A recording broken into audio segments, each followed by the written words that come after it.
apuntaban a ese propósito. Me explico. Vamos a diseñar este cuadro, ¿correcto? Mira, el adulterio está acreditado plenamente con la partida de nacimiento de un hijo extramatrimonial, ¿correcto? Entonces, tenemos la fecha de nacimiento de este hijo extramatrimonial. No hay ninguna duda.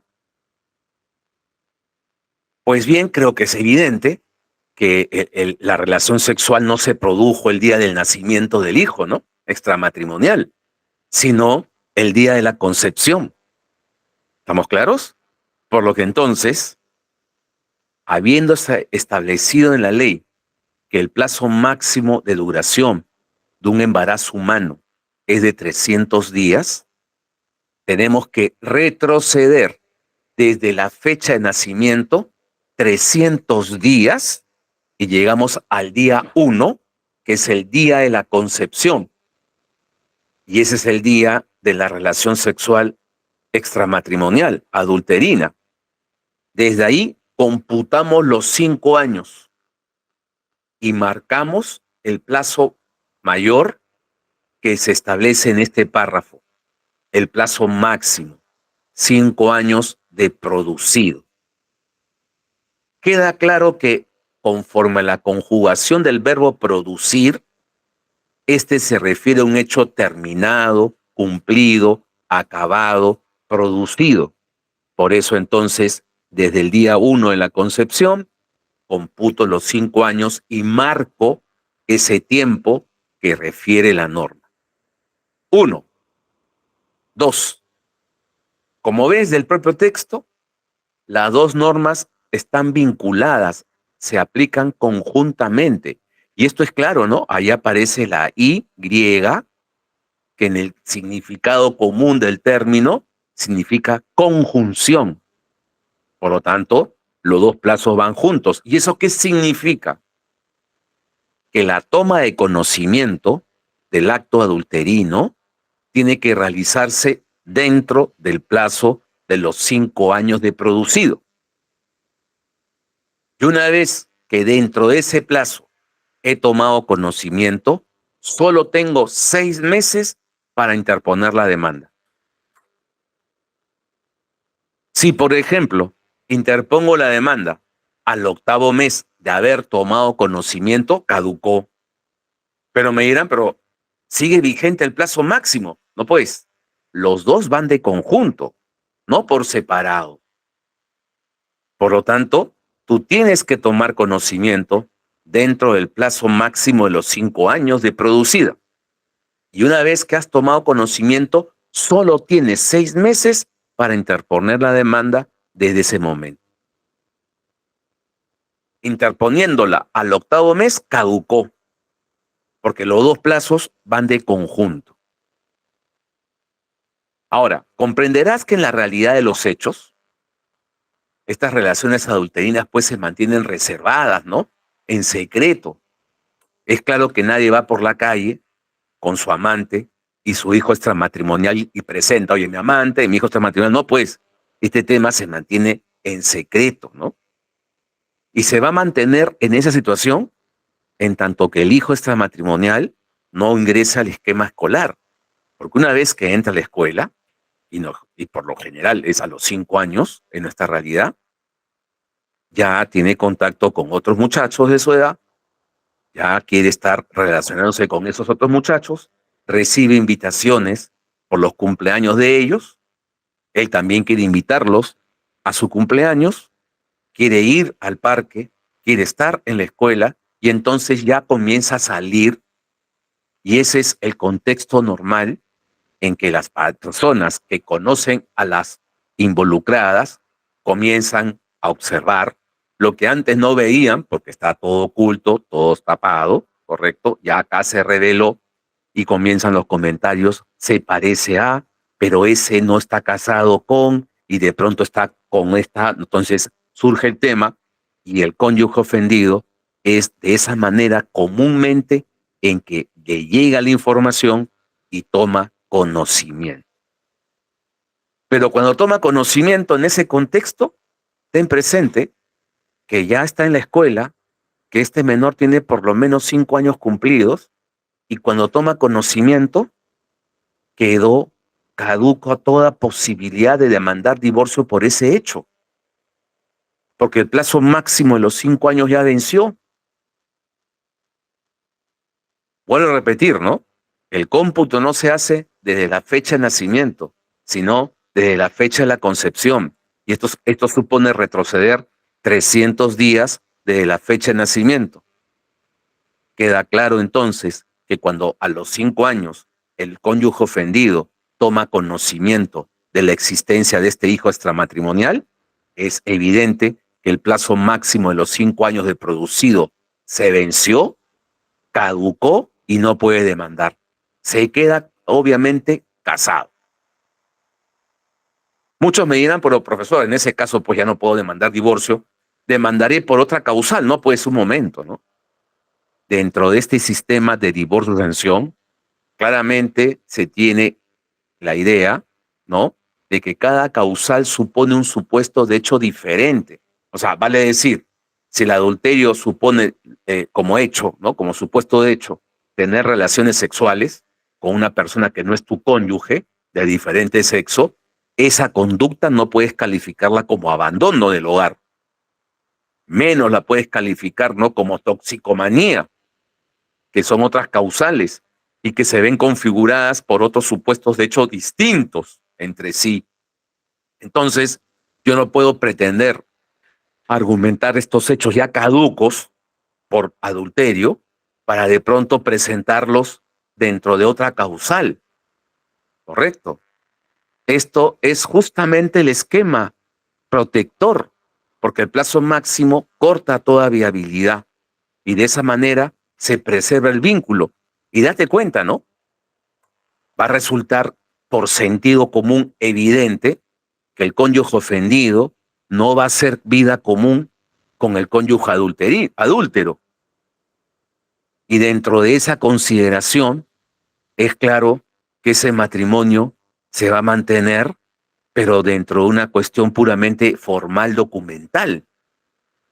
El fin del matrimonio, que es hacer vida común, no se va a cumplir ya. Y sin embargo, siguen casados, porque a toda costa se quiere preservar el vínculo. Ese plazo máximo, los 5 años, claramente constituye un primer dato destinado a esos propósitos que hemos comentado. Y queda claro que esto responde a la configuración que surge desde la Constitución del 79. Ahora, dentro del tema, ¿no?, del divorcio, sanción, que es el esquema recogido inicialmente con la Constitución del 79 en nuestro Código del 84, se plasmó la idea clara de que aquí el que puede demandar es solamente el cónyuge ofendido, ¿no? Se dice en el artículo 335 que ninguno de los cónyuges puede fundar la demanda en hecho propio. O sea, vale decir, en el ejemplo que he puesto, el cónyuge adúltero no puede demandar divorcio por adulterio. Estaría fundando la demanda en hecho propio. El que lo hace es el cónyuge ofendido. Pero el cónyuge ofendido pues ya no lo puede hacer porque caducó. Pero en todo caso, obsérvese el tema, ¿no? El cónyuge adúltero no puede propiciar el divorcio. Lo tiene que hacer el ofendido. Y en ese esquema, ¿no? También se dice en el artículo 336 una cuestión evidente, ¿no? Porque para hablar de causales de divorcio, hemos dicho claramente que estos causales son imputables a un cónyuge que es conocido como el cónyuge culpable. Y para hablar de imputabilidad, significa que el acto ha sido realizado en forma consciente y en forma voluntaria. Dentro de eso no cabe el hecho de un tercero, el caso fortuito de la fuerza mayor, ni menos aún la intervención del, entre comillas, cónyuge ofendido. Y digo entre comillas porque si interviene en la comisión de los actos, ya no es un ofendido, ¿no? Por eso, como ves, en este artículo se dice, no puede intentarse la separación de cuerpos por adulterio si el ofendido lo provocó, consintió o perdonó. La cohabitación posterior al conocimiento del adulterio impide iniciar o proseguir la acción. Creo que con estos ejemplos son suficientes para entender entonces cómo está organizado esto dentro de la tesis del divorcio-sanción y responde claramente a los postulados de la Constitución del 79. Vuelvo por acá. Si bien es cierto, se declaró en plural, las formas del matrimonio son reguladas por la ley. No hay duda que nuestro Código Civil solo ha regulado una única forma, y esa forma es la del matrimonio civil, obligatorio. Es el único que produce efectos. ¿De acuerdo? Ahora, en esa regulación, a partir de la Constitución del 79, claramente tenemos previsto en el Código Civil un procedimiento de naturaleza administrativa, porque la autoridad competente, originalmente así reconocida, es el alcalde. Claro, en el momento actual, además el notario, pero estamos hablando de las ideas centrales de la materia según la Constitución 79 y por lo tanto el texto original del Código Civil. Y planteó, como les digo, un procedimiento administrativo sencillo, destinado claramente, ¿no?, a establecer comprobar, la concurrencia de los elementos que configuran el matrimonio como acto jurídico y por lo tanto su celebración. Se ha contemplado, por cierto, un régimen de invalidez del matrimonio, ¿no?, dentro del mismo, que también tiene unos postulados interesantes, de los cuales vamos a hablar en un momento. Pero la Constitución del 93,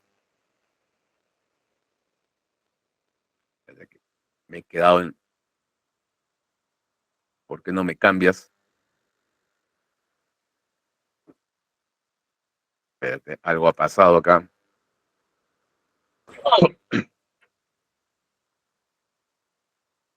Sigo aquí, ¿por qué no puedo ir acá? Yo tengo abierta el 93, mi código se abre. Nada, no me abre el 93, déjame, vamos a ver qué pasó acá.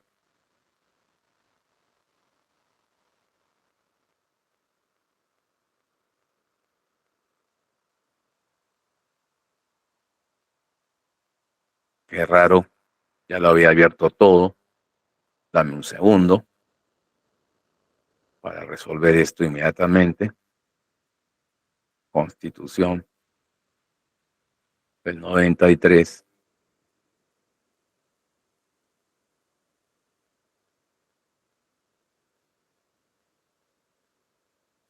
Ya está acá. Me llama la atención.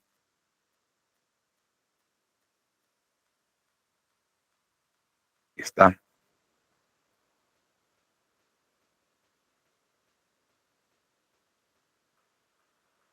Vuelvo a compartir.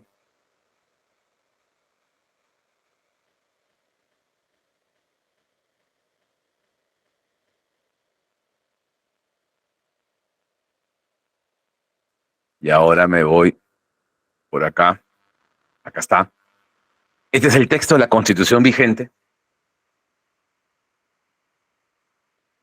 Y resulta interesante observar primero el artículo 4, donde entonces es un primer párrafo. Yo quiero resaltar la parte pertinente. Es esta la parte pertinente. Se declara los principios de protección de la familia y promoción del matrimonio. ¿Correcto? La comunidad del Estado protegen especialmente al niño, al adolescente, a la madre y al anciano en situación de abandono. También protegen a la familia y promueven el matrimonio. Reconocen a estos últimos como institutos naturales y fundamentales de la sociedad. Esta primera parte resulta también trascendental, ¿no? Hay un cambio muy notorio ahora respecto de la anterior Constitución. Primero familia, después matrimonio. Segundo, mandato de protección a la familia y de promoción al matrimonio. Y tercero, ahora las dos instituciones son reconocidas por separado. Cuando en plural se dice, reconocen a estos últimos como institutos naturales y fundamentales de la sociedad. ¿Qué significa esto? Dentro de lo que venimos hablando. Uno, que ahora la familia no nace solamente del matrimonio, pero como se ordena promover el matrimonio es la principal fuente, pero ya no es la única. ¿Cuál es la otra fuente generadora de familia? Pues lo encuentras en el artículo 5 de la Constitución del 93, la unión estable. Ahora, la unión estable es una fuente generadora de familia, familia que merece la misma protección que se dispensa a la que nace del matrimonio, y ya el enfoque puramente patrimonial de la Constitución derogada queda relegado y ahora hay que darle un enfoque de familia. Queda claro que la regulación del artículo 326 actual es insuficiente. La circunstancia que se ha incorporado el último párrafo a razón de la ley 30.007 del año 2013, evidentemente sustentada en esta Constitución, no es suficiente, ¿no? Esta ley 30.007, como todos sabemos, reconoce derechos hereditarios entre los convivientes en la cualidad de herederos forzosos. Eso está muy bien, resulta acorde con el mandato de la Constitución vigente, porque hay una familia que proteger y el derecho a la herencia tiene como fundamento, entre otros, la protección de la familia, porque los llamados a recibir herencia pues son familiares. Eso está claro, pero eso no es suficiente para decir que hay un tratamiento íntegro, total, como familia de la unión estable. El artículo 326 solamente ha sido modificado con la incorporación de este último párrafo por la ley 30.007, pero el resto de su artículo sigue vigente y contiene las exigencias de la Constitución derogada. Y esa Constitución derogada, como hemos comentado, le da claramente un enfoque puramente patrimonial, no de familia. Por eso decíamos al inicio que hay que entender la necesidad de reformar nuestro Código Civil para adecuarlo a los postulados de la Constitución vigente. Es verdad que por vía de interpretación constitucional llegamos a lo mismo, ¿no? Pero es importante ya que lo tengamos positivizado. Pero advierte, ¿no? Se protege a la familia, ya no necesariamente la matrimonial, por lo tanto hay otros tipos de familia que están dentro del mandato de protección. Además de la matrimonial, la que nace de la unión estable, y nuestro Tribunal Constitucional ha mencionado también a la familia ensamblada o reconstituida y a la familia monoparental. Pero entre todas estas se ordena promover el matrimonio. Este es un tema importantísimo, comprender primero en qué consiste un mandato de protección a la familia y en qué consiste un mandato de promoción del matrimonio. Sobre todo este último, que es la materia que tengo que desarrollar, en relación con la unión estable, ¿no? No hay duda que cuando tú buscas entender el significado de la palabra promoción o promover, ¿correcto? Claramente, importa a otorgarle ventajas comparativas para hacer atractivo aquello que quiero promover. De este punto, resulta evidente entonces que en relación a la unión estable, el matrimonio tiene una mayor consideración constitucional. Como ya lo dijo el propio Tribunal Constitucional, el matrimonio tiene en la escala de valores constitucionales una preferencia una prioridad frente a la unión estable. Vale decir que entonces matrimonio y unión estable no son instituciones pares. ¿Y por qué no lo son? Porque este mandato de promoción importa claramente una diferenciación de trato. Y no se puede acusar que en el texto constitucional estamos aquí ante una vulneración del principio de igualdad. No.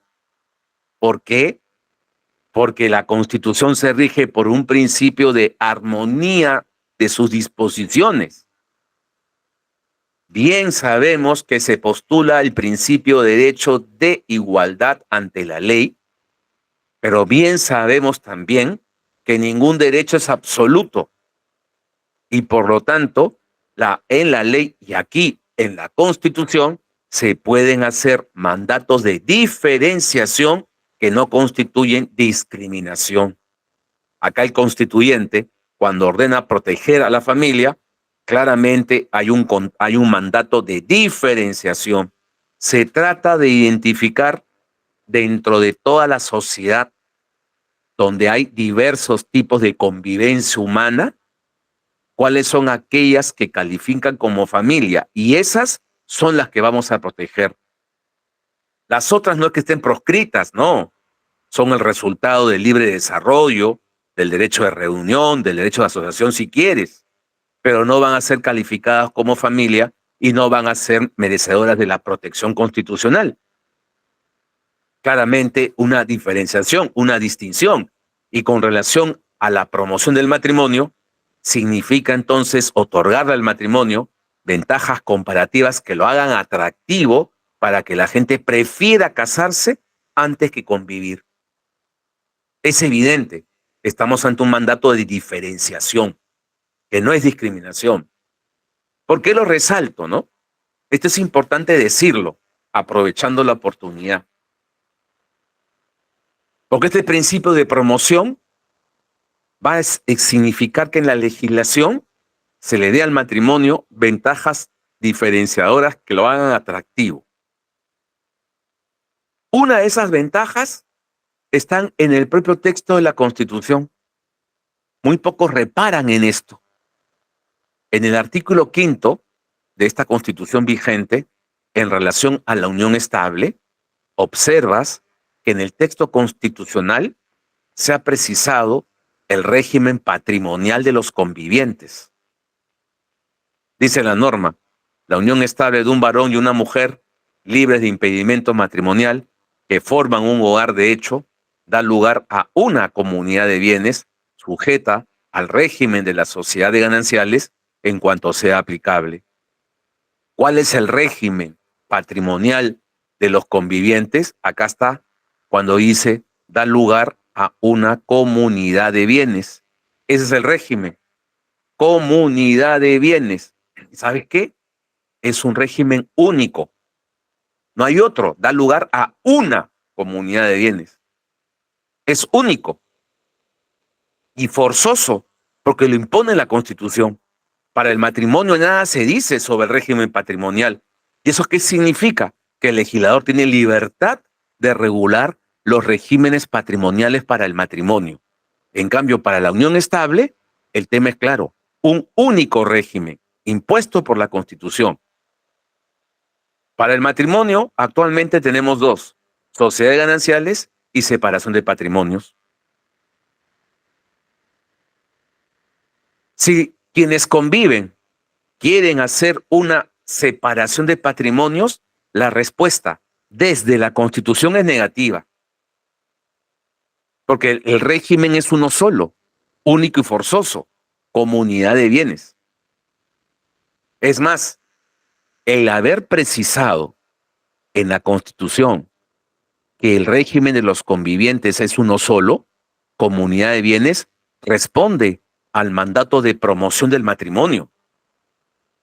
Para que se entienda fácilmente, tú quieres separación de patrimonios, cásate.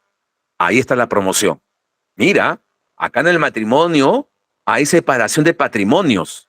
¿Te gusta la separación de patrimonios? Ven para acá, cásate. Acá está la promoción. un mandato de diferenciación que existe en el matrimonio, además de sociedades gananciales, separación de patrimonios, resulta claramente una ventaja diferenciadora para promover, justamente fomentar que la gente prefiera contraer matrimonio. Por eso, en la Constitución se ha precisado que estamos ante un único régimen. Y aquí no hay ninguna vulneración del principio de igualdad. Este mandato de promoción del matrimonio es claramente un mandato de diferenciación a favor del matrimonio. Y es la razón por la que en la Constitución se ha precisado cuál es el régimen patrimonial de los convivientes, comunidad de bienes. Por lo que es claro que los convivientes no pueden cambiar otro régimen, no tienen otro, tienen solamente uno. ¿De acuerdo? Ahora, acá quiero aprovechar lo siguiente, porque seguramente para todos es conocido que el Tribunal Registral cambió el precedente que había establecido antes del año 2021, ¿no? Antes del año 2021, la conformación del Tribunal Constitucional tenía claro lo que acabas de escuchar y sobre la base de los artículos 4 y 5 de la Constitución impuso como precedente vinculante que los convivientes no pueden sustituir su régimen porque la Constitución les reconoce que solamente es uno. Y siendo así, no pueden hacer separación de patrimonios. Hoy, el nuevo precedente que dejó sin efecto el anterior dice lo contrario y dice que los convivientes sí pueden hacer una separación de patrimonios. Y el argumento que utiliza el Tribunal Registral ahora es que no hay norma que prohíba que los convivientes puedan hacer sustitución. Y por otro lado, el que no lo haga supone la vulneración del principio de igualdad. Y por si acaso es un análisis puramente de la ley, sin ninguna consideración a la Constitución y menos al principio de promoción del matrimonio. Como no quiero que esto quede solamente en mis palabras, yo he traído aquí, aprovechando este tema, esta resolución del Tribunal Registral, que es la que refiere el punto, ¿no? Y yo ya he resaltado aquí los fundamentos jurídicos de esta idea del tribunal al haber cambiado el criterio. Dice aquí, ahora bien, cierto es que nuestro Código Civil establece como régimen patrimonial obligatorio de la unión de hecho la llamada sociedad de gananciales, siempre que esté reconocida notarial o judicialmente. Dicha afirmación podría hacernos pensar a priori que los convivientes carecen del derecho a sustitución del régimen patrimonial, porque los legisladores del Código Civil escogieron como régimen forzoso por la unión de hecho las sociedades gananciales, en aras de proteger a la parte más débil de la relación de convivencia. No, no, no, no. El legislador del Código Civil no escogió. El legislador del Código Civil cumplió con el mandato constitucional. Porque lo mismo, acá está la Constitución 79, lo mismo dijo con relación a la unión estable en la Constitución 79. Lo estás viendo, artículo 9. La unión estable de un varón y una mujer libres de impedimento matrimonial que forman un hogar de hecho por el tiempo de la Constitución de la ley da lugar a una sociedad de bienes. Claramente, eso no es un tema que el legislador del 84 escogió. No, es un tema que la Constitución de aquella época impuso claramente. Y por lo tanto el legislador del 84 lo contempló en cumplimiento de la previsión constitucional. Primera cuestión que hay que resaltar de este argumento del Tribunal Constitucional, del Tribunal Registral. Correcto. No obstante lo anterior, dice el tribunal, no existe ninguna disposición en nuestro ordenamiento legal que prohíba expresamente que los convivientes sustituyan su régimen patrimonial o que contravengan o colisionen con alguna otra norma de orden jurídico establecido. Graso error. Sí existe. Y es el artículo 4 de la Constitución vigente cuando precisa la promoción del matrimonio. Es un mandato de diferenciación y por lo tanto, claramente, la idea de este régimen, comunidad de bienes de los convivientes, responde a ese mandato. Es impuesto por la Constitución. Hay claramente una norma en nuestro ordenamiento jurídico. Lo que ocurre con el tribunal, y lo estás viendo de la lectura, yo no estoy inventando nada, es que su análisis es puramente legal. No es un análisis de ordenamiento jurídico, lo dice. No obstante, lo anterior, no existe ninguna disposición en nuestro ordenamiento legal que prohíba expresamente que los convivientes sustituyan. Un momento, pues, el ordenamiento también comprende la Constitución y había que hablar de ordenamiento jurídico. Y dentro del ordenamiento jurídico se comprueba que claramente hay un mandato de diferenciación a favor del matrimonio. Y si hay un mandato de diferenciación, este importa claramente una prohibición. Es una limitación, es una restricción, como lo quieras llamar.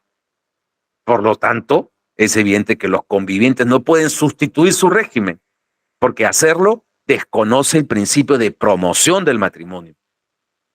Seguimos dentro de esto.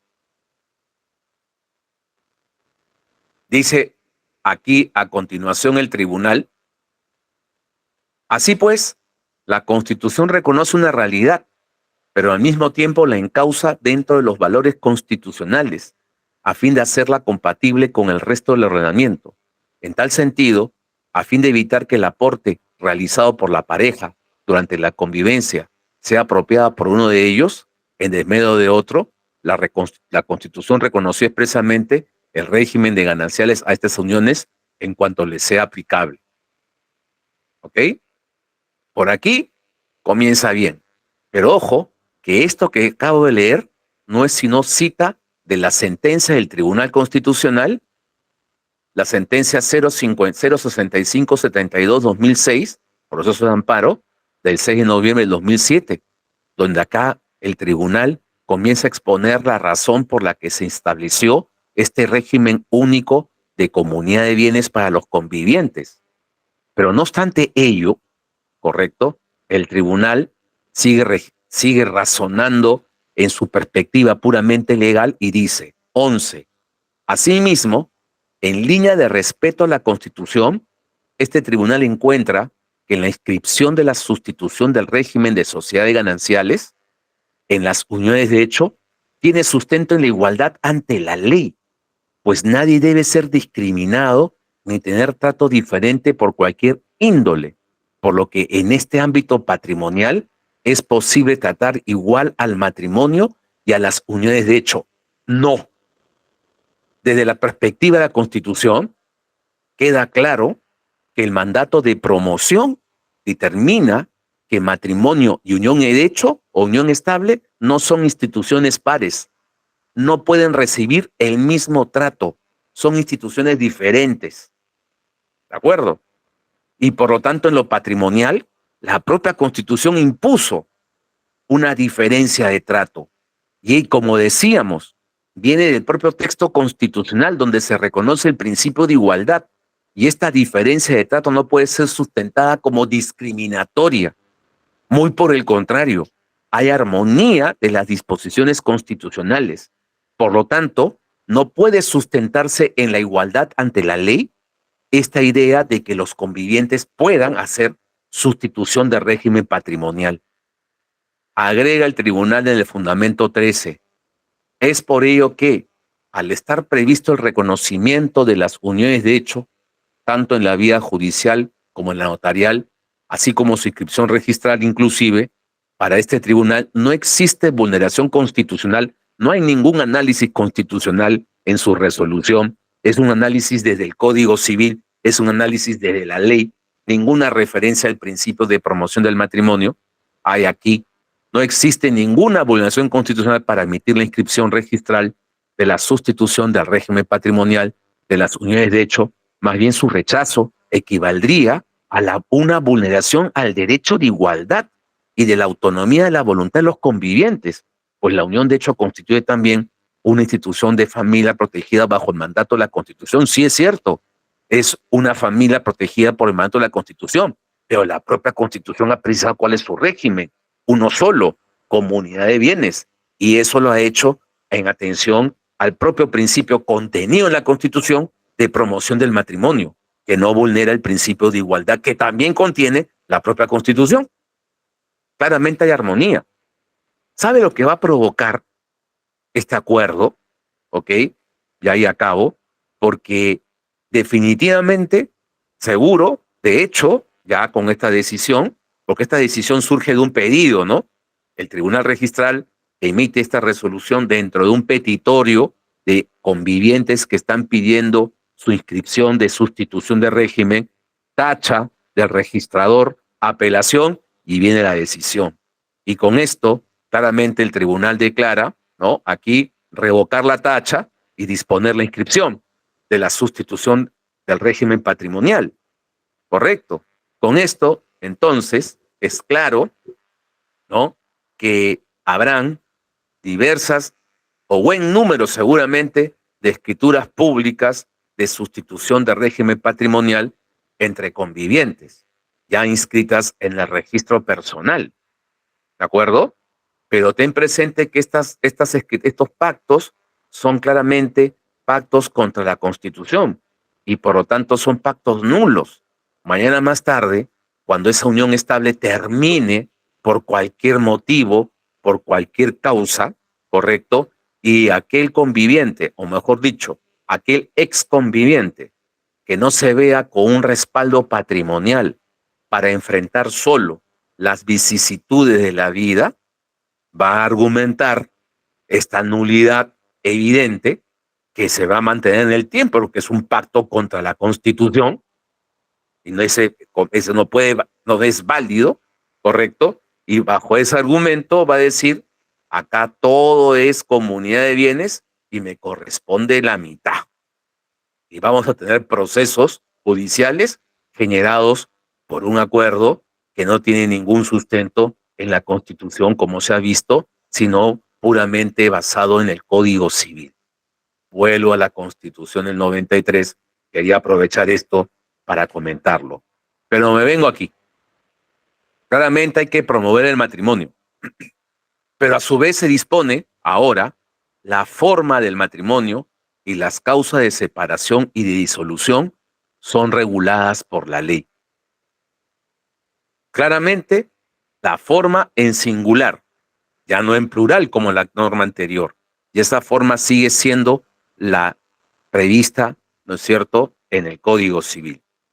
Y fíjate, el que ahora se haya admitido la posibilidad de que los notarios puedan celebrar el matrimonio resulta acorde con el principio de promoción del matrimonio.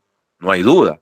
El notario va a celebrar también el matrimonio civil y de esa manera ahora los interesados tienen libertad para escoger varias autoridades, alcalde, notario, para efectos de poder llevar a cabo esta celebración de esta institución. Creemos que eso también resulta acorde con el principio de promoción del matrimonio. Pero sobre el matrimonio a cargo de los notarios hay que hacer dos llamados, ¿no? Acá está la ley 31.642 que provoca los cambios en la legislación en el Código Civil justamente para que los notarios puedan celebrar el matrimonio.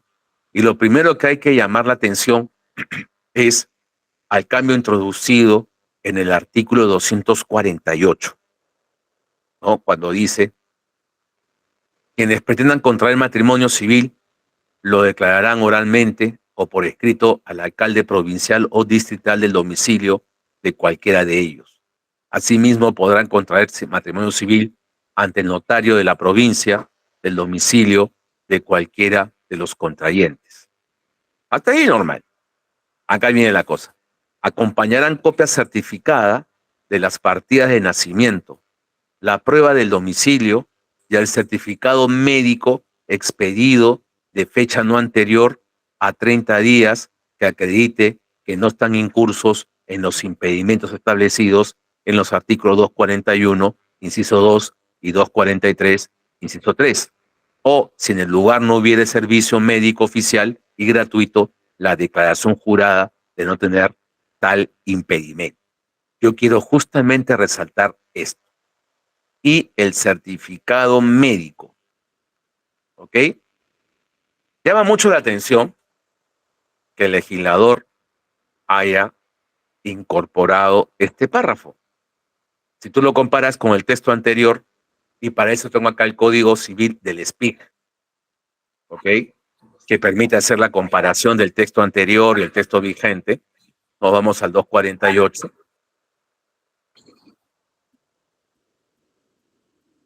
Acá está. Déjame ver el texto anterior, el original, pues, ¿no? Acá está. Este es el original. El texto original tenía este párrafo pequeño, ¿no? Y la parte que me interesa. Y el certificado médico expedido en fecha no anterior a 30 días que acredite que no están incursos en el impedimento establecido en el artículo 241, inciso 2. O si en el lugar no hubiese servicio médico oficial y gratuito, la declaración jurada de no tener tal impedimento. ¿De acuerdo? En el texto vigente, que está más abajo, se alude ahora a dos impedimentos del artículo 241, inciso 2, que es el mismo que mencionaba el texto original, y el artículo 243, inciso 3. O sea, yo tengo que presentar un certificado médico que acredite que no estoy incurso en estos impedimentos previstos en estos artículos, en esos incisos. ¿Y a qué se refieren estos incisos de estos artículos? ¿Correcto? Eso es importante. Pues resulta que el decreto legislativo 1384 produce modificaciones precisamente en estas disposiciones. Y vamos a ver si efectivamente corresponde pedir el certificado médico que acá se alude, ¿no? Para eso nos vamos al 241 primero. Acá nomás está, ya me estaba pasando antes, 241. Uy, ¿qué pasó? Acá está, 241. Oye, no, pues, acá. Aquí está. 241, inciso 2. No pueden contraer matrimonio. 2. Y fíjate, el llamado, este está derogado, dice, perdón, modificado, inciso modificado por el artículo 1 del decreto legislativo 1384.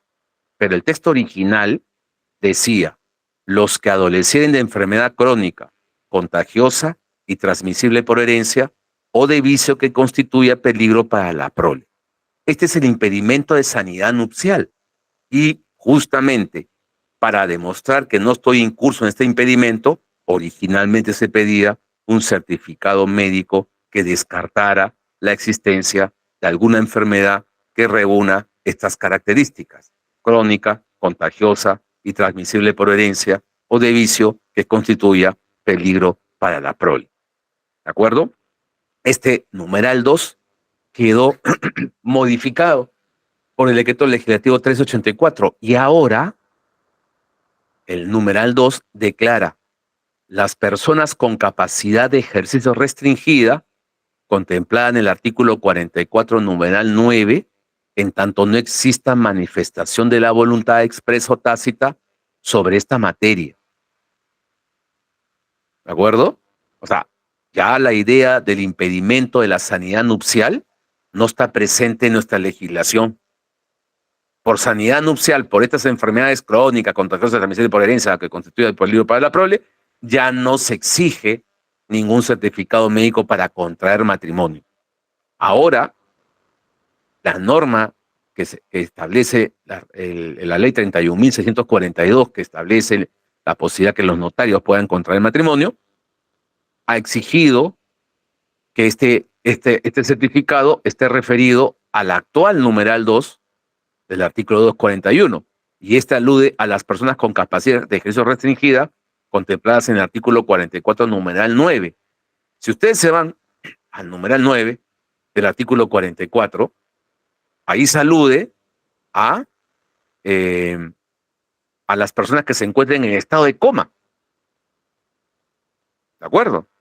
Entonces el legislador, vamos a ponerlo en evidencia porque acá está el SPIG, Ya me pasé. Acá está el 44. Listo, acá está. 44. Capacidad de ejercicio restringida. Tienen capacidad de ejercicio restringida 9. Las personas que se encuentran en estado de coma, siempre que no hubiera designado un apoyo con anterioridad. ¿De acuerdo? Acá está, claramente. Ahora, ¿es un impedimento matrimonial el que uno de los contrayentes se encuentre en estado de coma? Te debe llamar mucho la atención esto, ¿no? Porque en estado de coma, la persona tiene múltiples deficiencias que impiden que pueda manifestar su voluntad. Es evidente que no podría expresar consentimiento para casarse. ¿Ok? Y entonces llama la atención que el legislador haya previsto en el artículo 241, numeral 2, al estado de coma como un impedimento matrimonial. Es más, y agrega, en tanto no exista manifestación de la voluntad expresa tácita sobre esta materia. Un momento, pues. De hecho, no hay manifestación de la voluntad. Y si se presenta la manifestación de voluntad, quiere decir que ya salió del estado de coma. Por lo tanto, si aquí es porque no puede manifestar la voluntad, entonces no debe ser pues un impedimento. Me explico, ¿ok? Nos vamos al artículo 234. Es lo bueno de tener la ley, acá está. La norma dice, concepto de matrimonio. El matrimonio es la unión voluntariamente concertada por un varón y una mujer legalmente aptos para ella y formalizada con sujeción a las disposiciones de este código a fin de hacer vida común. En este párrafo del artículo 34 están presentes los 5 elementos del matrimonio como acto jurídico. El primero, cuando dice unión voluntariamente concertada, aparece el primer elemento, consentimiento matrimonial. El segundo, por un varón y una mujer, aparece el segundo elemento, diversidad de sexo. Legalmente aptos para ella, aparece el tercer elemento, la aptitud nupcial. Formalizada con sujeción a las disposiciones de este código, aparece el cuarto elemento, la forma matrimonial. Y a fin de hacer vida común, aparece el quinto elemento, la causa fin, la causa objetiva matrimonial. Fíjate que a la persona en estado de coma se le ha puesto dentro del tercer elemento, la aptitud nupcial. Sin embargo, su texto claramente expresa que en tanto no exista manifestación de voluntad, si ese es el tema, estamos en el primero, consentimiento matrimonial. Es evidente, pues, en estado de coma no hay posibilidad de expresar consentimiento. Por lo tanto, no es en estricto un impedimento matrimonial. Es una circunstancia que impide expresar la voluntad y tiene que estar donde debe estar, en el primer elemento, no como impedimento matrimonial. Pero fuera de la crítica, lo cierto es que ya está. ¿Ok? Ya lo tenemos. Para mí, erróneamente. Y la fórmula legislativa es pésima, ¿no? Evidencia claramente que no es un impedimento matrimonial. Pero bueno, ya está. Y entonces, cuando en la normatividad del matrimonio notarial se ha previsto que hay que presentar un certificado médico que acredite no estar incurso en este impedimento, ¿qué significa? Que los que se van a casar deben presentar un certificado médico de que no se encuentran en estado de coma, cuando ahí los estás viendo parados juntos, tramitando el procedimiento, haciendo actos donde se evidencia claramente que no lo están. ¿Para qué demandar esa certificación? No tiene sentido. Uno, dos. Esta normatividad, ley 31.362, ¿no? 642, además del numeral 2 del 241, alude al numeral 3 del 243. Vamos con nuestro código para allá. Muy bien, ese está bajito, 242. Y acá aparece el 243. No sé qué pasa con esta página del código, esta parte aparece en blanco, ¿no? Pero te digo que esto que aparece aquí es el numeral 3 del artículo 243. Y ese numeral 3 se refiere al plazo de viudez, ¿correcto? Este plazo de viudez señala, este es el texto vigente, acá está, lo siguiente. Está impedido contra el matrimonio el de la viuda en tanto no transcurran por lo menos 300 días hábiles, 300 días de la muerte de su marido, salvo que diere a luz. Esta disposición es aplicable a la mujer divorciada o cuyo matrimonio hubiere sido invalidado. Se dispensa el plazo si la mujer acredita no hallarse embarazada, mediante certificado médico expedido por autoridad competente. La viuda, que contravenga la prohibición contenida en este inciso, pierde los bienes que hubiere recibido de su marido a título gratuito. No rige la prohibición para el caso del artículo 333, inciso quinto. Es de aplicación a los casos a que se refiere este inciso la presunción de paternidad respecto del nuevo marido. A ver, ¿recuerdan ustedes que cuando puse el ejemplo de la caducidad del adulterio, te dije que para la ley la duración de un embarazo humano máximo es de 300 días? ¿Te acuerdas? Pues acá está el dato. De la viuda en tanto no transcurran por lo menos 300 días de la muerte de su marido. ¿Por qué? Primero, los 300 días es una información que viene de la medicina. El legislador de ahí lo toma y acá lo plasma. ¿Correcto? Uno. Dos. ¿Pero por qué este impedimento? Porque bien sabes que de acuerdo con el artículo 361, la presunción de paternidad matrimonial tiene un ámbito temporal de vigencia. Se inicia en la fecha de celebración del matrimonio y termina al día 300 posteriores a su disolución. Vale decir, si hoy muere el marido, durante los 300 días siguientes de su muerte, sigue vigente la presunción de paternidad del marido fallecido, por lo que cualquier hijo de esta viuda que nazca en ese periodo tendrá como padre al marido fallecido.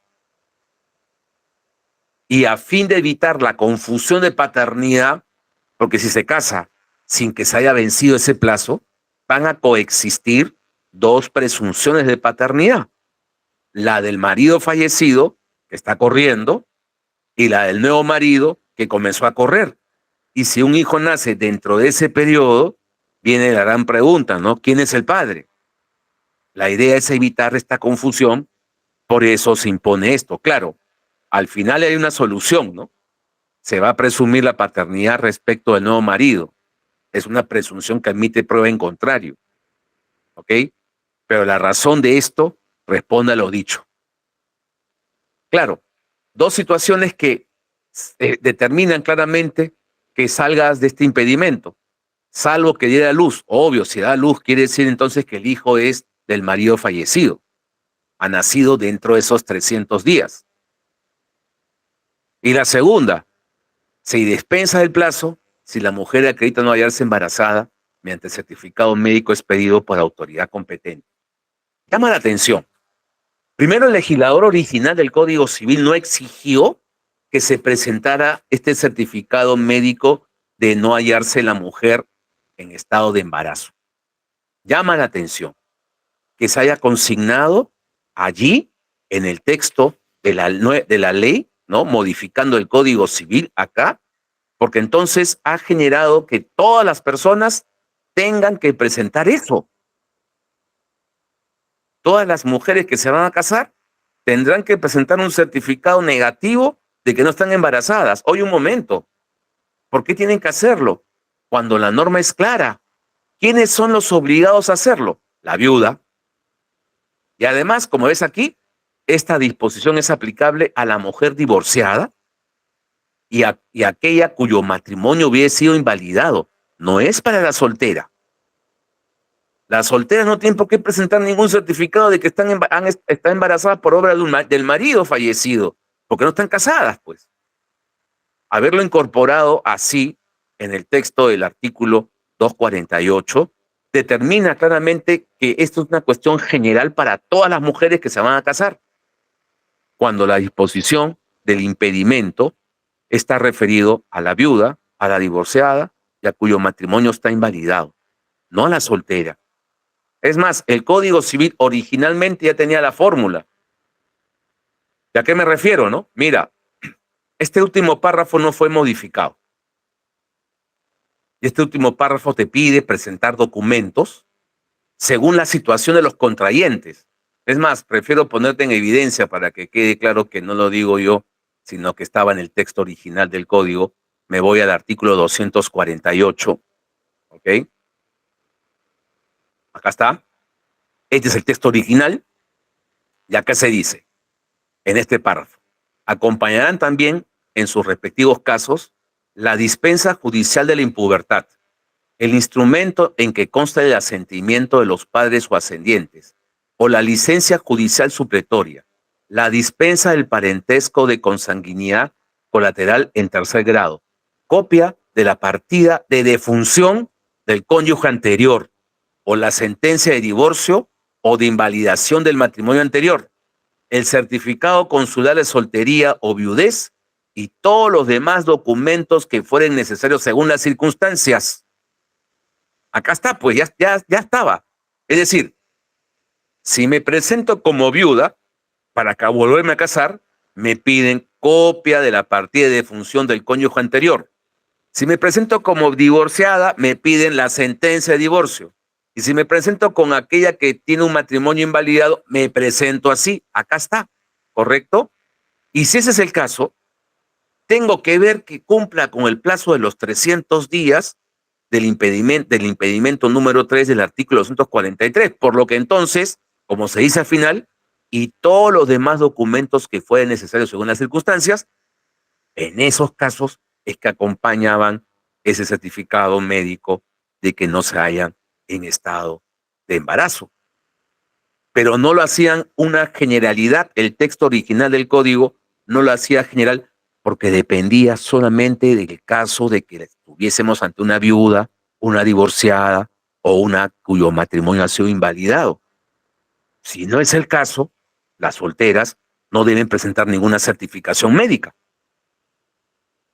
Haberlo hecho así, bajo acá, ¿no? Este es el texto vigente, por la ley que ya conocemos, haber puesto aquí que deberán presentar, ¿no?, este certificado médico, 243, inciso 3, resulta absurdo haberlo generalizado, ¿no?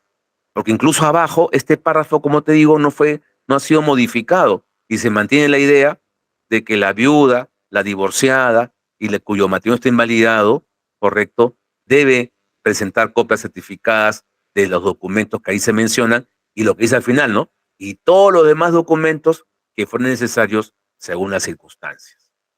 Absurdo que el legislador haya hecho esta precisión general, cuando solamente es para quien es viuda, divorciada o cuyo matrimonio esté invalidado y pretenda contraer nuevas nupcias. Así las cosas, estimo que no corresponde presentar certificado médico alguno como regla general. Es inútil hacerlo para probar que ninguno está en estado de coma. Y no es pertinente generalizarlo para todas las mujeres, porque únicamente es para la viuda, divorciada y matrimonio invalidado que pretende contraer nuevas nupcias. Por eso, como se dice al final, y todos los documentos que fueran necesarios según las circunstancias.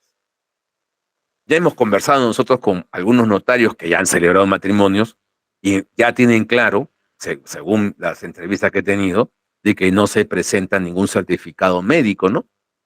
Es más, volvemos a repetir, la idea del certificado médico respondía a ese impedimento de sanidad nupcial que ya no está presente en nuestra legislación. y queda claro lo inútil de pedirlo para las personas que están aptas, sin deficiencia, no se encuentran en estado de coma, y menos haberlo generalizado para el tema de la viuda, divorciada, cuyo matrimonio quede invalidado, pretende contraer nuevas nupcias. Eso es lo primero. Y lo segundo, ¿no? Esto también es interesante. Bueno, la publicación, eso normal, ¿no? El edicto matrimonial se va a publicar también en el notario, ¿no? El alcalde, etcétera, lo manda a publicar. Eh,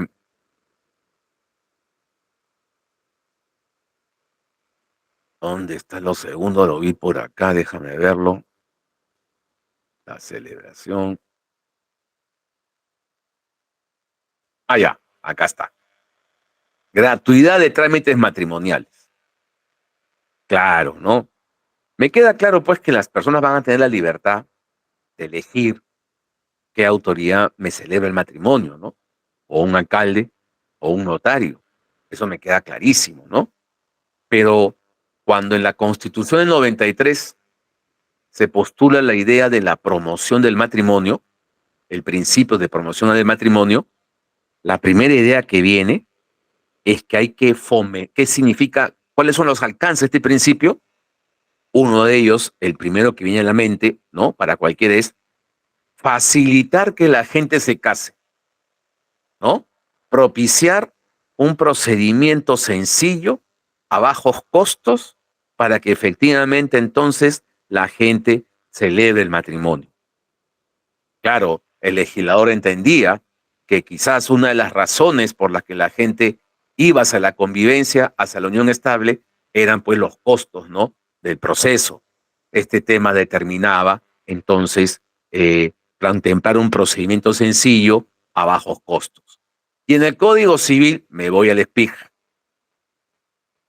¿no? Se precisó lo siguiente, déjame ir a la norma, ¿no? Que, que quizás me van a odiar mis amigos los notarios, pero es que el principio de promoción claramente determinada. ¿Qué artículo es que comunicaron acá? El 266, ¿ok? El 266, acá está, acá está. Y acá está el texto según la ley. Dentro de esa visión de un procedimiento sencillo y a bajos costos, se declaró en el texto original del código: ninguno de los funcionarios o servidores públicos que intervienen en la tramitación y celebración del matrimonio cobrará derecho alguno. Lo que cobran ahora las municipalidades, y siempre han cobrado, son tasas por el servicio público que prestan. Correcto. Y esas tasas están claramente publicadas en el TUPA, ¿no? Y son objeto de una revisión. No, deben responder, como sabemos, al valor del servicio público prestado en realidad. O sea, acá no me pueden meter montos que no encuentren un sustento en el servicio que se está prestando. ¿Ok? Pero con el texto introducido por la ley 31.643, se dice ahora lo siguiente: ninguno de los funcionarios o servidores públicos que intervienen en la tramitación y celebración del matrimonio cobrará derecho alguno. Lo mismo que el anterior, y acá viene: tal prohibición no alcanza al matrimonio civil celebrado por notario. Claro, me van a decir, oiga, pero es verdad, pues, si yo me quiero casar ante un notario, voy a tener que pagar esos honorarios. Y los honorarios del notario, pues, se rigen por el mercado. Seguramente tendré que ver qué notaría me cobra más barato por aquí y por allá, ¿no?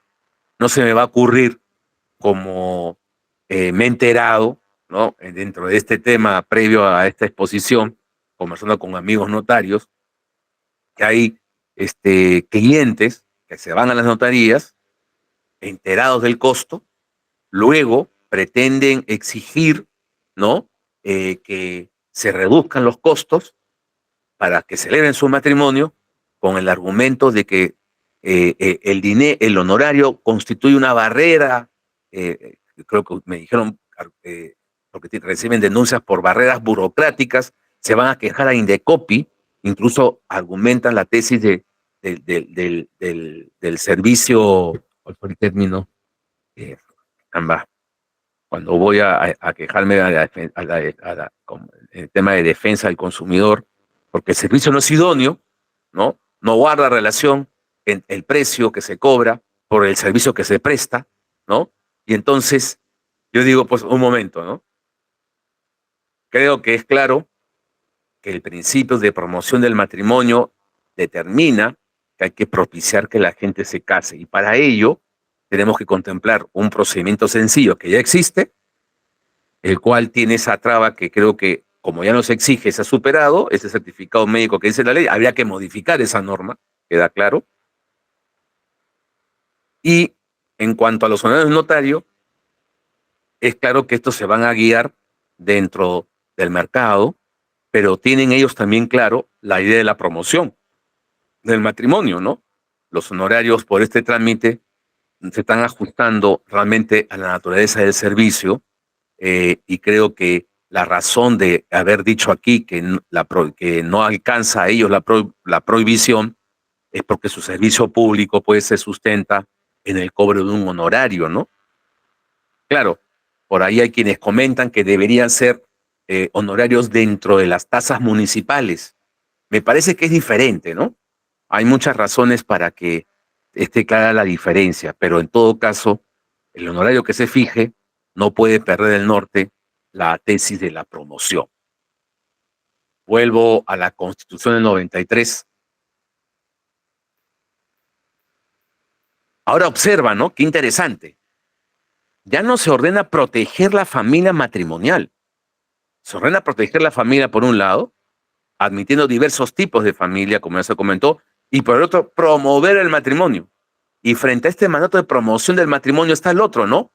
Que las causas de separación y disolución son reguladas por la ley. Y entonces surge la pregunta, oye, ¿no sería contrario a la promoción del matrimonio admitir su disolución por el divorcio? La respuesta es no, muy por el contrario. El fin del matrimonio es hacer vida común, como hemos visto a su momento. Por lo que entonces, el mandato de promoción supone mantener matrimonios en los que la vida común sea efectiva y afectiva. Para aquellos matrimonios donde ya no hay vida común, donde el vínculo afectivo está irremediablemente roto, el camino es el divorcio. Esa es la manera de entender estos principios constitucionales. Promover el matrimonio y admitir su disolución por causas señaladas en la ley no resulta contradictorio. Las dos se complementan. Vamos a preservar vínculos donde la vida común sea efectiva y afectiva. Pero para aquellos donde ya no hay esa vida común, el vínculo está irremediablemente roto, el camino es el divorcio.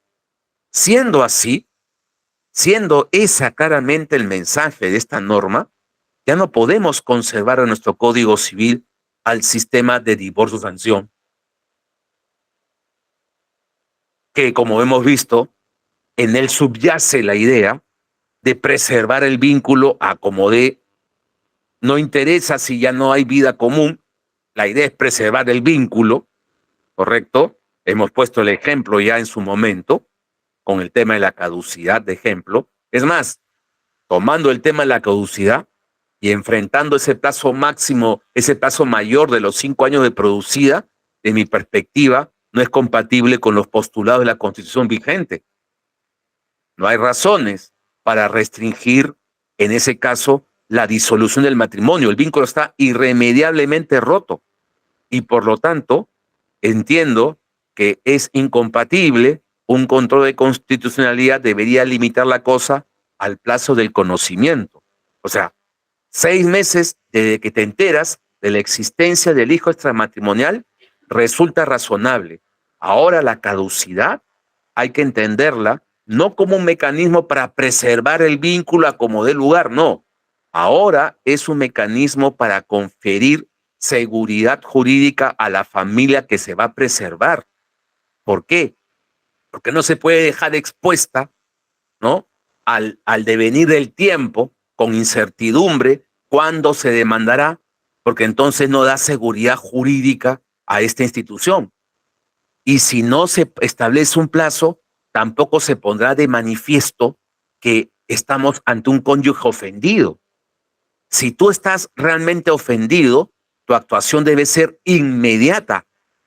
Si tú vas a dejar de que pase el tiempo, quiere decir que no ha habido esa afectación, esa intensidad de la afectación, y para ti es algo que no tiene trascendencia. Y por lo tanto, no hay razones para dejar abierta la posibilidad que después lo hagas. La caducidad ahora, bajo estos principios, responde a otros propósitos, al propósito de la seguridad jurídica a la familia y al propósito claramente de tener la idea de un ofendido real que plantea una demanda con oportunidad. Por lo tanto, entiendo que el plazo de los 6 meses de conocido debe ser el que debe preservarse, que resulta acorde con estos postulados. Siendo así, ¿cuál es el régimen de divorcio que deberíamos admitir? Primero te digo que, claro, ya bajo la vigencia de la ley, perdón, de la Constitución vigente, se dicta la ley 27.495. ¿Cuál es esa ley? La ley que incorporó la causal de separación de hecho para demandar divorcio. Y esta normatividad, como bien sabes, ha sido objeto de un análisis en el tercer pleno casatorio civil supremo, en la que tuvimos el gran honor de participar por primera vez, siendo amicus curiae de las Cortes. Y muchos de nuestros argumentos expuestos allí, que fueron objetos incluso del un volver a pensar lo pensado, han sido recogidas dentro de esto, ¿no? Pero, si bien es cierto, como se dice en el tercer pleno casatorio y la doctrina nacional lo afirma, la causal de la separación de hecho responde al sistema de divorcio remedio, y el sistema de divorcio remedio es un sistema que responde a los males del sistema de divorcio sanción, porque el sistema de divorcio sanción se caracterizó por levantar la intimidad personal y familiar de las parejas, revelando las inconductas de incumplimientos conyugales que uno le imputaba al otro, donde eran sumamente litigiosos, complicación, como quedó dicho en el tema probatorio, ¿correcto? Un desgaste emocional donde el mismo sistema lo que provocaba era mayores perjuicios a los que se estaban divorciando y también a su familia directa, a sus hijos. Todos esos males, apareció el divorcio remedio para decir, aquí no interesa identificar quién es el culpable. Acá lo que interesa es demostrar que ya la vida común está rota irremediablemente, de manera definitiva. Y la separación, de hecho, con plazos previstos en la ley, denotan ello. Por ahí hay trabajos que declaran que nuestro sistema referido a la separación de hecho responde al tema del divorcio remedio. Yo te digo que eso es en el plano teórico, pero en el tratamiento legislativo, en mi opinión, la separación de hecho es una causal más de divorcio sanción. ¿Cómo así me dirás? Vamos al código. Y nos vamos ahora al tema aquí del divorcio. Y nos vamos de frente al artículo 345A, que es el artículo en cuestión.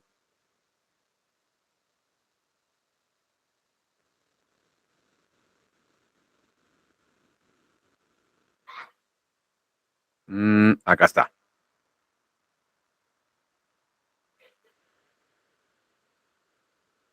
(345A).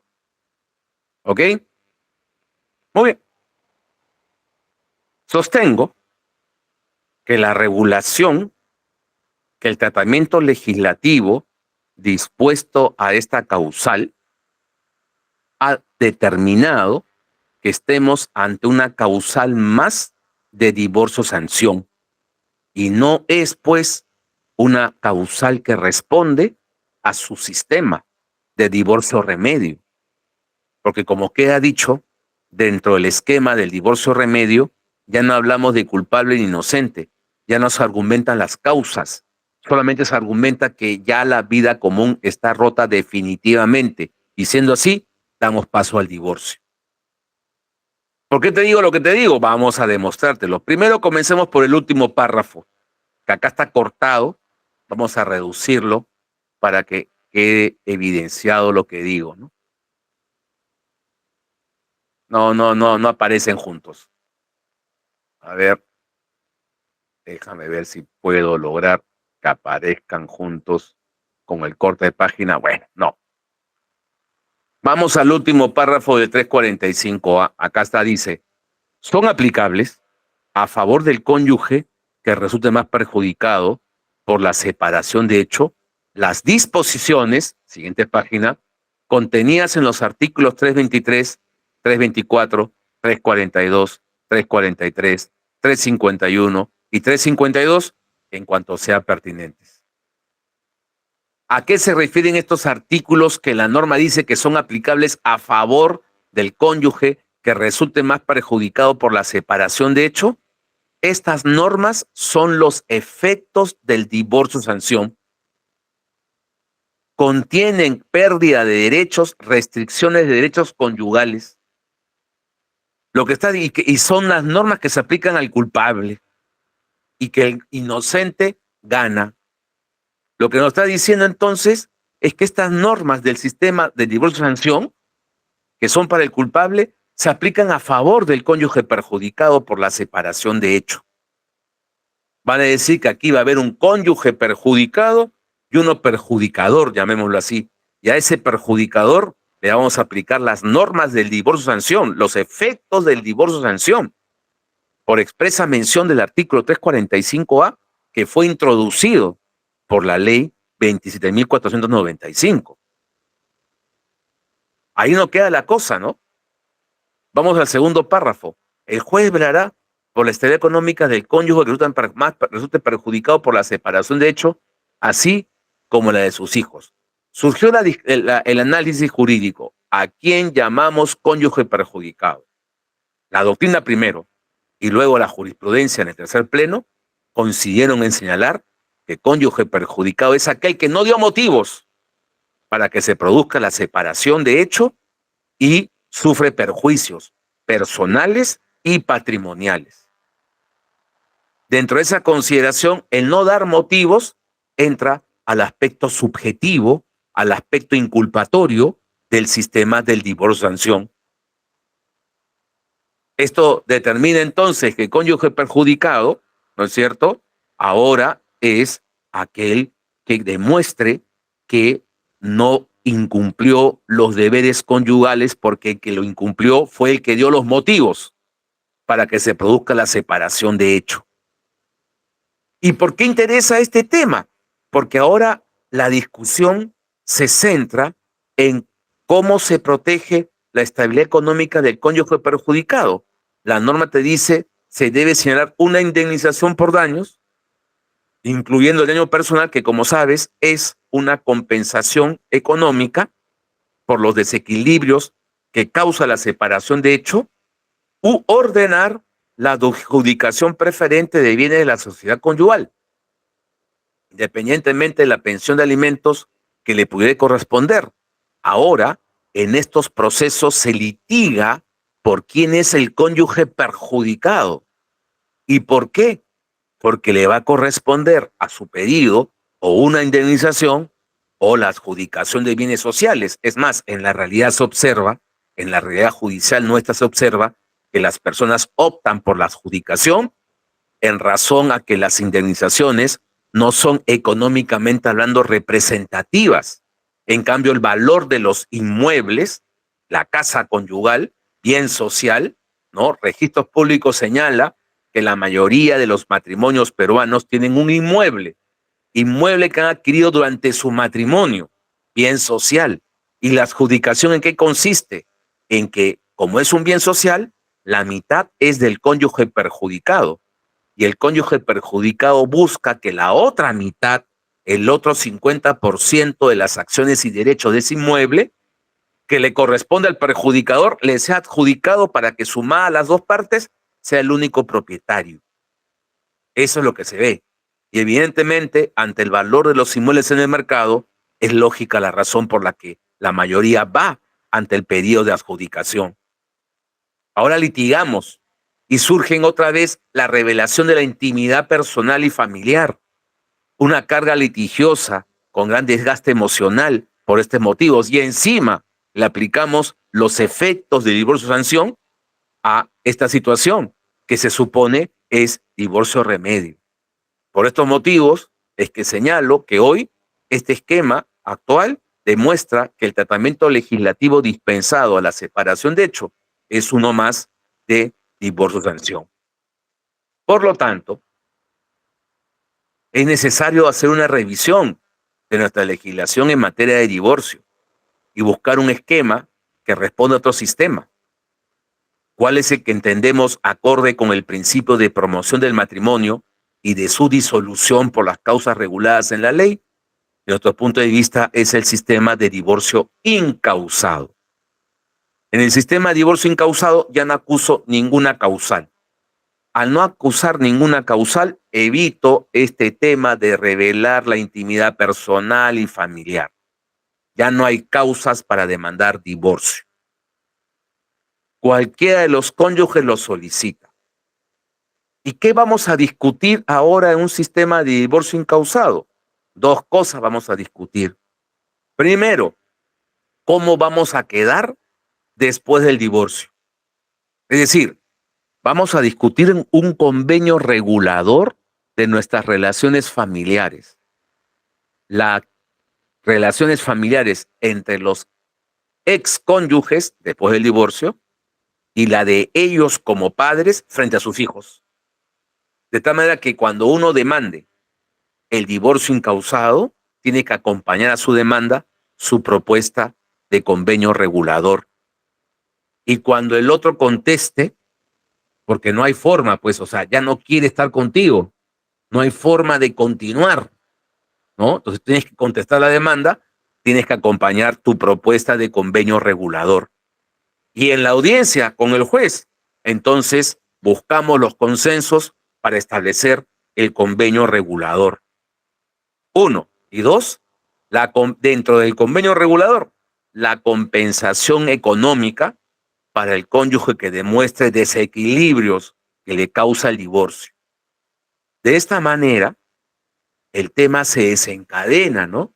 De una manera sencilla. Por supuesto que también este sistema de divorcio incausado debe venir acompañado del divorcio, del sistema del divorcio consensual. ¿Y en qué consiste ese sistema de divorcio consensual? Permitir que por el consentimiento se pueda pedir el divorcio, los dos juntos. Es decir, esa causal de separación convencional que hoy obligatoriamente va por el camino de la separación de cuerpos y luego de transcurrido 2 meses podemos pedir el divorcio, en un sistema de divorcio consensual, significa que esa causal 13 la puedo invocar para demandar directamente el divorcio, sin el paso previo de la separación de cuerpos.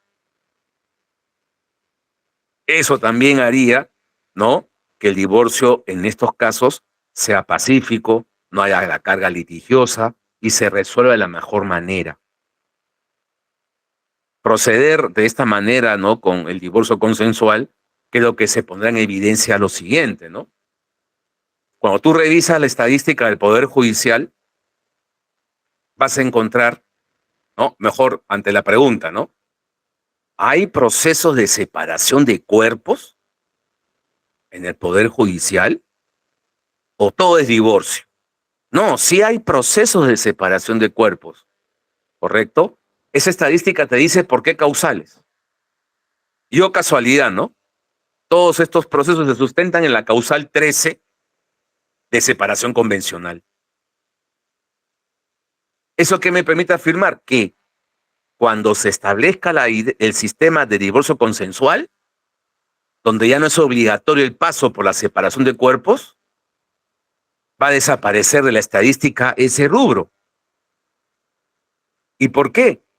Porque cuando tú llegas a la estadía del divorcio, al ámbito judicial, las personas ya llegan con el vínculo irremediablemente roto ya. No hay posibilidad de un reencuentro. Y dentro de esa consideración van a demandar directamente el divorcio. ¿Y qué va a pasar con la separación de hecho? En mi opinión va a ser una institución en desuso. ¿Y con esto qué quiero decir? Que en el Código Civil solo se debería regular el divorcio y no la separación de hecho. Con estas consideraciones, mis estimados doctores, concluyo mi exposición y, por supuesto, encantado de responder las preguntas que se estimen pertinentes. Gracias.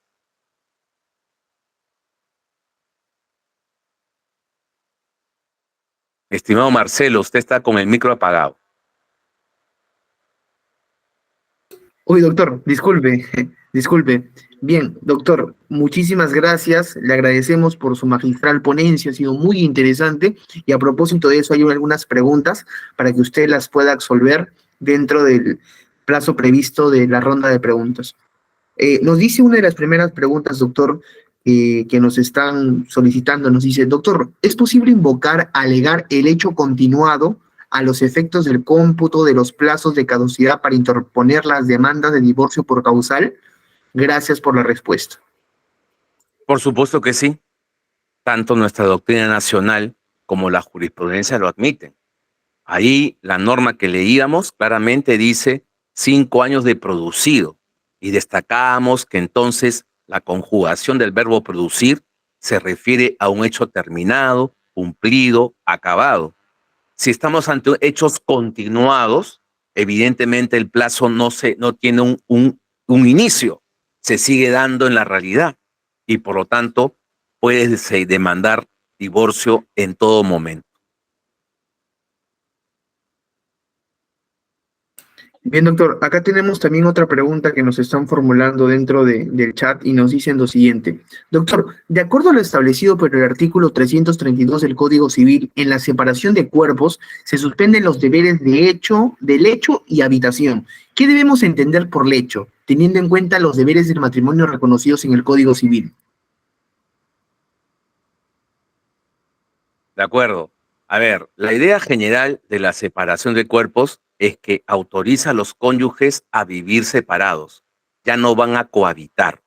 Y dentro de la idea de la cohabitación es justamente está el tema del lecho. El lecho se refiere al débito conyugal, a que los cónyuges tengan entre sí relaciones sexuales. Por la separación de cuerpos ya quedan dispensados del cumplimiento de ese deber. Pero acá resulta interesante la pregunta, si me permiten complementarla, ¿no? Y es que los demás deberes siguen vigentes, ¿no? Y se sostiene entonces que como siguen vigentes, si se produce algún incumplimiento, yo por esos incumplimientos, no obstante que tenga una separación de cuerpos ya decretada, puedo demandar divorcio, ¿no? Yo no aconsejo eso, no es complicarse la vida. ¿Por qué? Porque bien sabes que después de notificar la sentencia de separación de cuerpos, tienes 2 meses para demandar divorcio y se acabó. ¿Para qué entrar a un nuevo proceso judicial que sabes bien cuánto tiempo te va a tomar? ¿Correcto? O sea, ya pues, ya hay una separación de cuerpos y lo que busquemos simplemente es disolver el vínculo, ¿no? Es mi sugerencia. Bien, doctor. Doctor, aquí hay otra pregunta. Doctor, si los cónyuges no adquirieron nada en el matrimonio y se quieren divorciar mediante un proceso de divorcio notarial, ¿se podría dejar establecido en un acta de conciliación que no adquirieron ningún bien? Lo que corresponde es liquidar la sociedad de gananciales. O sea, hay que cumplir con la formalidad. Vas a tener que otorgar una escritura pública de sustitución de régimen patrimonial. Tú dirás, oye, ¿pero por qué? Porque lo que se dispone en la normatividad notarial es eso. Debes presentar una escritura pública de sustitución de régimen patrimonial de sociedades gananciales por el de separación de patrimonios. Y dentro de la escritura pública tiene que ir la liquidación del régimen. Evidentemente, en la parte de la liquidación se dirá que como no hay bienes sociales que liquidar, no corresponde hacerlo. ¿Correcto? Y eso es lo que hay que hacer. Bien, doctor. Doctor, aquí hay otra pregunta muy interesante. Nos dicen, doctor, buenas noches. Felicitarlo por su magistral ponencia. Doctor, ¿me podría dar ejemplos de divorcio, sanción y de remedio? Muchísimas gracias.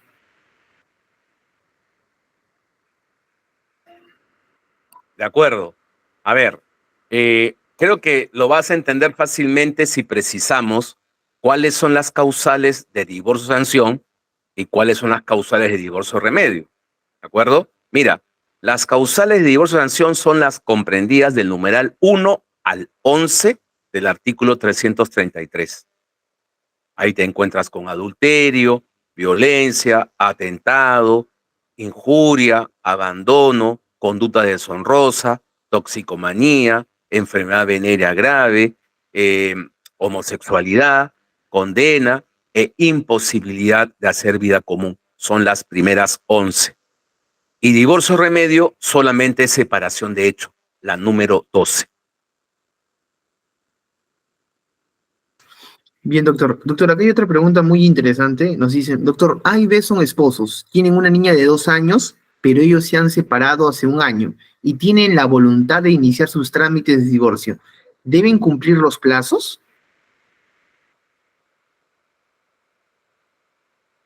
Su ¿Me micrófono. repite, por favor? ¿Me repites? Sí, por supuesto que sí. Nos dice, doctor, A y B son esposos. Tienen una niña de 2 años, pero ellos se han separado hace un año y tienen la voluntad de iniciar sus trámites de divorcio. ¿Deben cumplir los plazos? Sí, claro.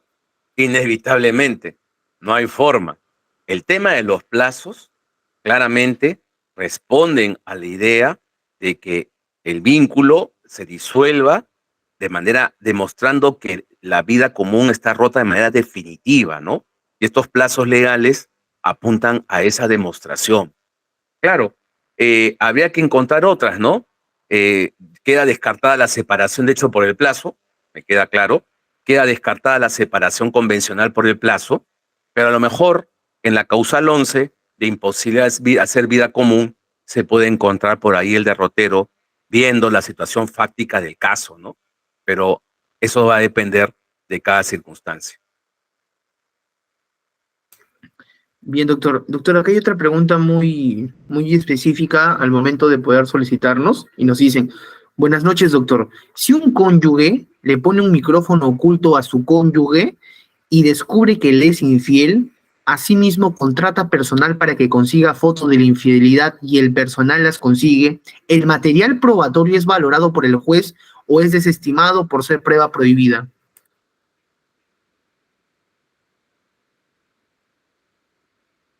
A ver, el tema es que va a depender de varios factores, porque definitivamente nuestro código procesal justamente determina que no tiene valor probatorio medios que se han obtenido por violencia, intimidación, injerencia, vulnerando claramente derechos fundamentales, ¿no? Entonces, eh, lo primero debe quedar claro, ¿no? Que eh, la situación va a marcar eh, la argumentación de cómo es que se obtuvo el elemento probatorio. Entendemos que seguramente en su ofrecimiento se explicará que su obtención fue meramente casual, de manera, digamos, rutinaria, ordinaria, accedió a esto como para descartar la idea de algunos supuestos de prueba prohibida, ¿no? Esto va a ser objeto del debate probatorio. Debe quedar claro que aquel que argumente que es una prueba prohibida es el llamado a demostrar cómo así lo es, cómo es que efectivamente, ¿no? El medio ha sido obtenido vulnerando algunas de las circunstancias que están ahí expuestas en la norma procesal. En principio, su no demostración permite afirmar entonces que no sería una prueba prohibida. Ahora, si tú eres destinatario, ¿no? Por ejemplo, ¿no? Yo he visto procesos donde eh, bajo la causal de injuria grave se profiere una ofensa mediante correo electrónico, un cónyuge se lo profiere al otro, ¿correcto? Inclusive en los grupos de WhatsApp de familia también ha ocurrido, ¿no? Que un cónyuge consigna una ofensa contra el otro, ¿ok?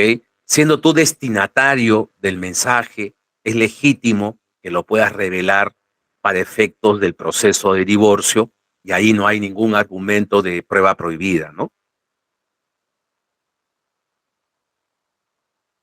Bien, doctor, tenemos una mano levantada. Colega, ¿puede encender su micrófono, por favor? Buenas noches, doctor. Mi pregunta es, bueno, una persona, un hombre, varón, desea realizar el divorcio por causa de separación de hechos. El niño tiene un niño que es responsable del niño, que tiene, ya el niño tiene 14, 15 años aproximadamente. Pero la mamá no se encuentra, no sabemos dónde está. Le hemos hecho el requerimiento a la RENIER, la dirección de su domicilio por la RENIER, ¿no? Ya. El otro hemos hecho también, no sé, mi pregunta es si aparte, cuando ya se declara el divorcio, hacemos el proceso de divorcio, se va a generar también las preguntas de quién se queda con el niño, la mantención del niño, la tenencia, si es que él lo tiene a su niño ya hace más de 5 años con él, porque la mamá es la que le dejó. Se va a hacer todo ese también requerimiento. El juez va a decir, prácticamente de alimento, quién se queda, todo ello, si la señora no sabemos dónde está, prácticamente. A ver, ¿Se me entendió? entiendo que sí, ¿no? Por lo menos es lo que, a ver si me equivoco en lo que usted me ha dicho, ¿no? Ah, En la demanda correspondiente va a tener que acumularse pretensiones accesorias que tienen que ver con lo que se está planteando, ¿no? Claro, la primera va a ser reconocimiento de tenencia, es decir, que el juzgado ah, reconozca que este señor tiene al niño consigo y se está haciendo cargo del mismo, por lo cual le debe reconocer la tenencia a él. Ahí argumentará que la madre lo abandonó y se ignora su domicilio, ¿no? Tendrá que ofrecer los medios probatorios correspondientes, ¿no? Reconocimiento de tenencia. Eso sería lo entonces, primero. disculpe. Evidentemente, lo segundo, dentro de lo que usted me habla, ¿no? Claro, preocupada por la pensión de alimentos, pero el padre tenedor es el llamado, ¿no? A, asumir esos gastos. Claro, no es que va a fijar una pensión, un monto de dinero, ¿no? Ahí debería optarse por el otro camino que la ley autoriza a que se diga, ¿no? Que el padre tenedor, o sea, reconocía la tenencia, el padre tenedor asumirá los gastos que corresponde y los pagará directamente, pues, al menor, ¿no? Esto sería, como quien dice, un pago en especie, ¿no? Ahí estaría cubierto y el juzgado lo atendería debidamente, ¿no? Yo no argumentaría nada sobre el régimen de visitas si es que efectivamente la prueba que para la madre, ¿no? Si es que efectivamente la prueba es contundente sobre la ignorancia del domicilio, el abandono del menor realizado, aunque quizás convenga, no lo sé, plantear como pretensión accesoria la suspensión de la patria potestad de la madre precisamente por el abandono y probarlo y acreditarlo, ¿no? Entonces, de esa manera, de acuerdo al principio de congruencia procesal, determinaría que el juez, cuando sentencie, declarando en su caso no la fundada la demanda, también emitirá un pronunciamiento declarando fundado el pedido de reconocimiento de tenencia y entonces corresponde que continúe bajo el cuidado del padre, ¿no? Declarando fundado el pedido de pensión de alimentos en especie, por lo tanto el padre seguirá proveyéndolo como lo viene haciendo, ¿no? Y en su caso fundada la suspensión de la patria potestad por el abandono respecto de la madre. Entonces, más o menos ese En debe este ser el caso, esquema, ¿no? o sea, que para generar lo que es el divorcio, en la misma audiencia de divorcio, cuando ya le hemos ingresado el proceso de divorcio, no se habla totalmente ahí todo. O sea, la tendencia, yo mostrando pruebas de que él está a cargo del menor, mostrando pruebas de que él se ha hecho alimento, vestimenta, todos estos años del menor porque lo tiene a su poder, no tiene bienes en común tampoco. Entonces, en la misma audiencia, realizar todo ello, o usted lo estoy entendiendo que aparte de hacer otro proceso de tenencia, eso es lo que se va a hacer más complicado y más largo.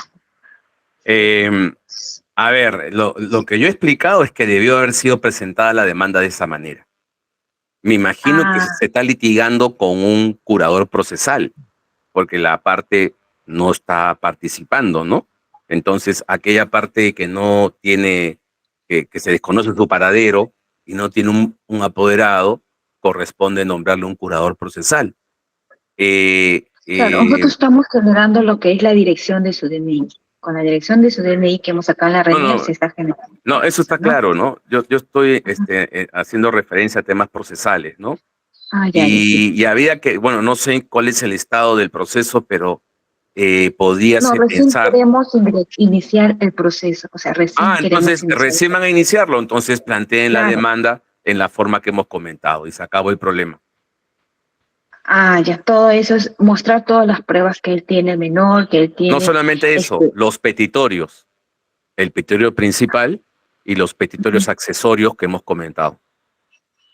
Ya, doctor, muchas gracias. Bien, doctor, acá hay otra pregunta que nos están formulando dentro del chat y también nos han formulado dentro del WhatsApp de Juris. Doctor, nos dicen, buenas noches, doctor, felicitarlo por su magistral ponencia y nos hace la siguiente consulta el colega.